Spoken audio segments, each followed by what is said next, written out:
Good morning, everybody. It is good right now.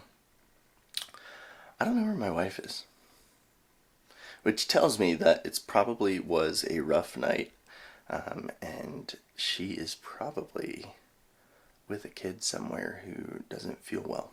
I worked out yesterday, felt good, but I haven't worked out in a while, so I haven't worked out since I broke my foot. We're gonna get back into it a little bit slow. I think I'm gonna do 1 day on, 1 day off, or maybe 2 days off until I get used to it again that way.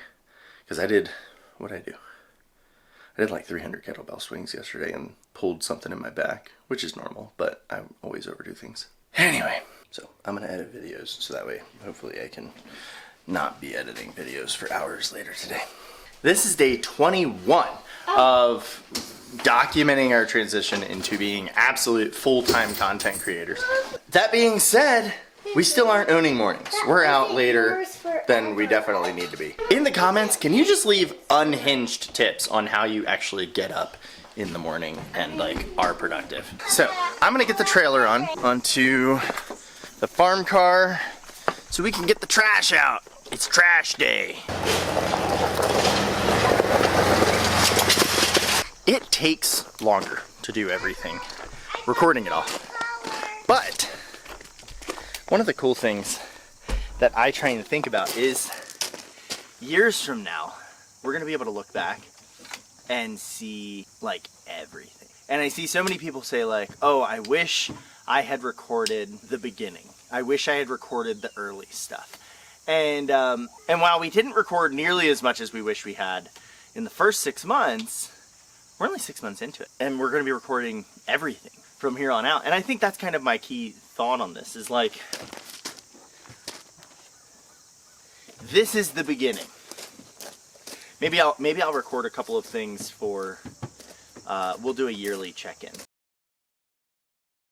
Well, this little guy seems to have taught himself that the electric fence isn't really that bad because it was on and it was hitting. I mean, it's not hitting as hard as it could be. It's probably grounded somewhere.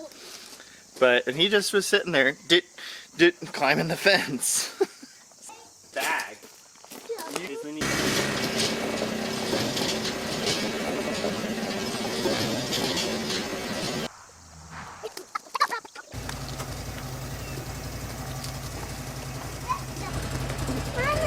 It'll be nice to show the kids how we started. Like, yes, they're here and they see it, but they don't fully understand it, you know?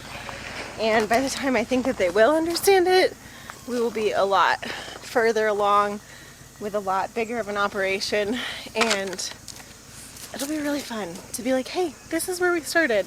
And then if they do choose to leave and do their own homestead or their own thing, we can still show them videos of how we started to encourage them that it's normal and it's okay to start small or late. A cat has gone missing. We'll have to see. I mean, they kind of know where their house is. I wanted to start documenting when we first got here and just fully document the process of getting here and starting everything and all that, but we kind of got overwhelmed. So now that we are actively documenting every day and everything, it's really fun. It's really exciting to know that we'll have this for the rest of our lives. I'm not sure what Jake went. We found the cat! But Dad, the ladies think you are a snack. They do think I'm a snack. Baba, here you go. Thanks, buddy. Oh. They're like, come on. Look at how tiny that front brown one is. This one? Yeah. Yeah. And that, like, there's a big brown one too. Yeah, this guy? Yeah. That's gonna be how we'll catch him.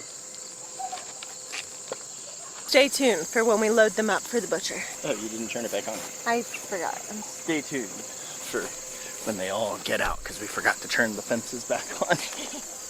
Nah, we already did that. Sausage, patty, turn. On today's episode of the Pigginess of Pigs. Look at them. So the only thing they are not eating is these autumn olives. So I'm thinking it's just about time to move them. We were gonna move them over to here, but they're going through these so quick. I almost want to take them back and have them dig up all of this pasture back here. So what do we think, folks? Over here or over here for their next pasture?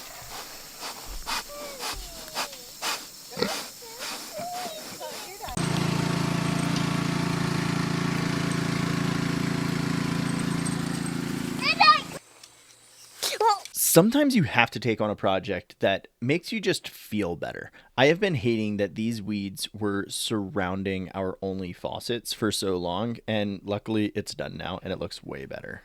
Now, we've been needing to do that for a while.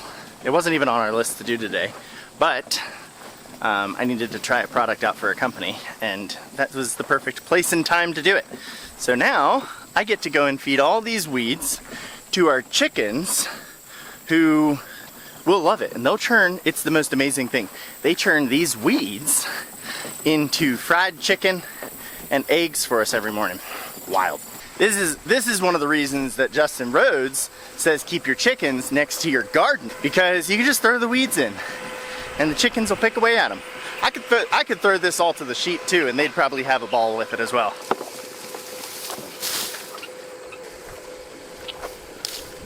I'll let you guys take the luxurious ride back. So we'll stop right here for a second. These cats that we've been keeping in here, trying to train them like, hey, this is where it is. They're still a little bit small. They don't care that the fence is electric anymore. I've tested it. It hits. But this is one of the things about electric fencing, is if the animals realize that it won't hurt them, it just kind of shocks them for a second, and they realize they can get through the fences don't work.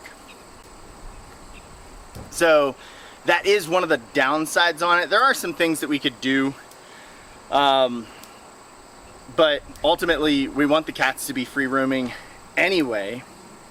So we'll do the best we can to kind of grab them and lock them up in the evenings, so that way they stay safe. But nonetheless, I mean, they seem to like sitting under the cars and stuff, and we don't really go anywhere. So we'll get them up now. We'll get them on a really consistent feeding schedule, so that way they're always coming back at a consistent time for food. But otherwise, I think I'm going to take this fence down. It'll clear up some area. It'll be nicer, and we'll figure out if you have cats, if you have barn cats that are just like free roaming and open, give us your tips, because this is a first for us. We've never had farm cats like this, so we'd love some tips if you have them.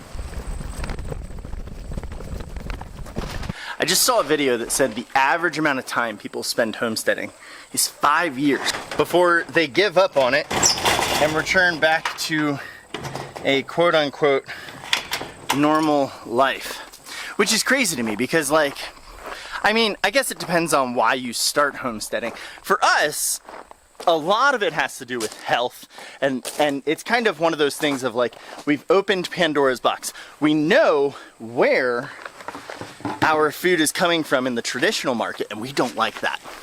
So how do we remedy that? What do we do about it? I'm not sure if we could go back. I mean, if I did go back, it would cost me so much money, because not only does farm fresh food taste so much better, but it's better for you. It's more nutrient dense. If you buy a pound of steak at the grocery store, and you buy a pound of beef from the rancher just down the street from you, there are more nutrients in that beef from the rancher than in the store-bought stuff. And they're not dyeing it, they're not adding water to it to make it plumper and more weight, which is a thing. If you're not aware, your grocery store meats, they add water, right? They literally inject it with water, and it increases the weight, and all that water just cooks off in the oven. And that's also one of the reasons that farm foods cook differently. I don't want to get camera right now. Why? Because I've got chips in my hands. We're talking about farm food. But again, so once you figure out where your food's coming from, and don't get me wrong, Like, we still eat junk food sometimes. We're not infallible, right? Case in point, potato chips. We are not infallible, but our whole point is we saw what happened with the grocery stores in 2020, right? Where, oh, hey, you can only buy 1 pack of chicken or 1 pack of steaks per shopping trip. We don't want that to happen again. Like, yes, it's 5 years later, but let's look historically. How many times have there been food shortages? Rachel is going out of town tomorrow, which means I'm in charge of grocery shopping and cooking dinner. Don't worry, it's only for one night. The kids will survive. So come grocery shopping with me.